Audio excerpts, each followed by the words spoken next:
तक जाएंगे, पूरे अंदर तक, पूरे अंदर। जैसे कहते हैं मैं कस्सा लगा, वो कह रहे थे ना परसों चौथ में, मेरा कस्सा लग्या नहीं है, तो मेरा कस्सा एक लग गया तो मकान 25 साल बाहर आया, हूँ दूआ कस्से के आना बाहर, समझिए ना उन्हें, कस्सा साड़ा भी लगना, कस्सा साड़ा भी लगना, कस्सा साड़ा भी लगना। देखिए जिस तरीके से अनाप शनाप वो अपने कार्यकर्ताओं से मेरे नाम की झूठी आईडी बना के और उसमें बिट्टू दर्जी और मेरा फ़ोटो लगा के पिछले दिनों से करवा रहे थे, तो कल कहते हैं ना जिन बाहर आ जाता है, बड़े दिन अंदर रहता है, तो फिर उनके मुँह से निकल ही गया। आखिर एक कोई बिट्टू दर्जी है, उसी बड़ी खुरक है, उसी बड़ी खुरकवा दी, रोज़ चली पौंदा कुदा ना कुदा बीजेपी का दफ्तर, कदें दिल्ली जंदा उठी हर्षदेव दा गई करो, कदें इत्थे जम्मू जंदा उठी, कदें दूए नेता कोल जंदा उठी। ते बच्चो जिसलै मेरा कस्सा लगा ना, भी प्यो अपना भावें तू मोदी बनाई लै ते भावें शाह गी बनाई लै, तू की बचाई कोई नहीं सकता है। और फिर निकला भी इस तरीके से कि मैं बिट्टू दर्जी को कस्सा लगा के उसको जेल में भेजूंगा, और माँ बहन की गाली देते हैं मेरे कार्यकर्ताओं को भी एड़ी मतलब जेल की चक्की पिसवाएंगे। कि उस इंटरव्यू में मैंने किसी का नाम नहीं लिया है, मैंने ये कहा कि बीजेपी का एक आदमी है जो मेरे खिलाफ साजिशें कर रहा है, लोगों को भड़का रहा है, गलत प्रोपोगंडा कर रहा है, और उस बिट्टू दर्जी को मैं बख्शूंगा नहीं। आप देख सकते हैं कितना दोगला चेहरा है उस बंदे का, समझ सकते हैं ना। अब इससे बाद 20 बार इंटरव्यू आपने भी किया होगा, हर बार कहते थे ना कि मैं तो फक्कड़ आदमी हूँ भाई साहब, मेरे पास कुछ नहीं है, रहने का मकान नहीं है मेरे पास। तो एक कस्सा लगा तो मकान आया ना सामने, तो मेरा शुक्रगुजार होना चाहिए उनको कि मैंने 25 साल का उनका खोया हुआ मकान उनको ढूंढ के दे दिया।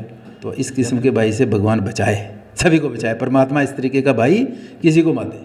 अभी मेरे कज़न की बार की थी, वहाँ अंदर जाते ही बाकी रिश्तेदारों कहते भाई दर्जी तो नहीं आया इतने को है, इस तरीके की। और इतना दोगलापन, इतना दोगलापन, एक इलेक्शन जीतने के चक्कर में हो ना आप, उसके लिए इतनी घटिया और चीप हरकतें करते हो। इस आदमी के पास इतनी कैपेसिटी नहीं, अपनी वाइफ को वो एक डीडीसी काउंसलर नहीं बना सकता, वो किसी को एमएलए बना सकता है। अपनी क्षमता है हमारे अंदर, ऐसे बंदों के साथ चल के तो अपनी क्षमता बंदा ख़त्म कर देता है। हर बार कहते थे ना कि मैं तो फक्कड़ आदमी हूँ भाई साहब, मेरे पास कुछ नहीं है, रहने का मकान नहीं है मेरे पास। तो एक कस्सा लगा तो मकान आया ना सामने, तो मेरा शुक्रगुजार होना चाहिए उनको कि मैंने 25 साल का उनका खोया हुआ मकान उनको ढूंढ के दे दिया। जब मैंने पूछा कि 1998 में आपने 5 लाख रुपया लोन लिया, कहाँ छोड़ा, तो कहते मैंने रिपेयर के लिए लगाया है। भाई साहब आपने वहाँ जो बाहर दिया है ना, आपको रिपेयर के नहीं मिला है, आपको मकान बनाने के लिए दिया है। और आपने अभी भी झूठ बोला कि मैंने पिताजी के मकान को रिपेयर कराया, तो वो गैर कानूनी है।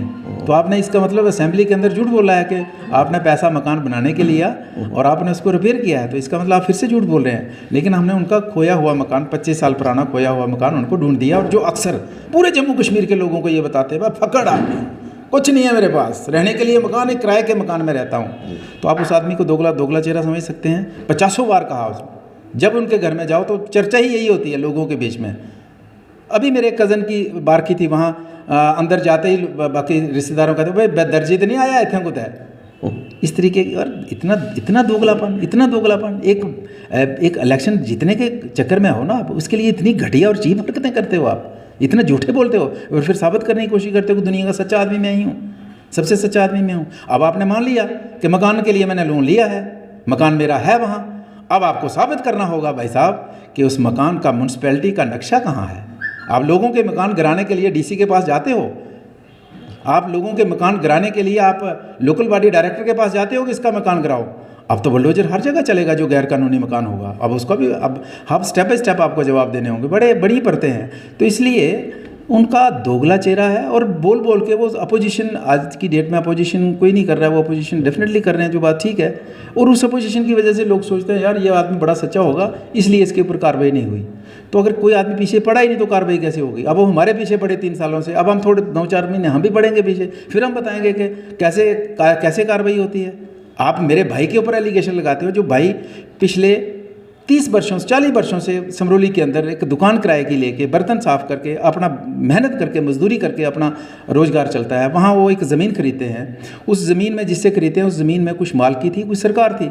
और जब सरकार वाली ज़मीन, जब आप भी असेंबली में थे तो कानून एक बना के रोशनी एक्ट बना, और रोशनी एक्ट में कहा कि जिसके पास भी सरकार ज़मीन है वो पैसे दे और उसको मालकी बन जाए। तो उस मालकी में हमारे भाई साहब भी आ गए, और जब उन्होंने कहा जिसको निकाल दो तो उन्होंने निकाल दी, गवर्नमेंट ने कहा छोड़ दो तो छोड़ दी।